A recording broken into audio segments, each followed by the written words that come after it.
ازاي تضيف تاثير اللايت سويب لكن على بريمير. اول حاجه هنروح لقائمه افكتس ونكتب في البحث لايتنج افكتس، هنسحب الافكت ونحطه على اللاير اللي عايزين نعمله لايت سويب.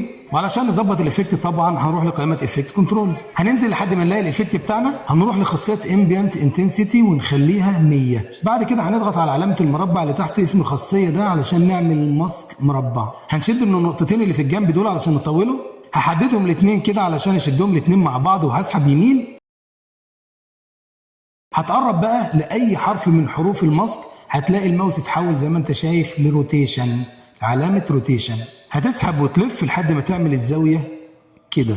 بعد كده هنروح لافكت كنترولز تاني وهنعمل كي فريم عند الماسك باس، هتسحب الماسك من النص كده وتوقفه قبل اللوجو ونتحرك بالسي تي اي مودة الانيميشن، نمسك الماسك كده ونحركه بعد اللوجو.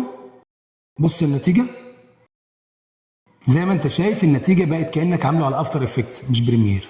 وبكده تكون عرفت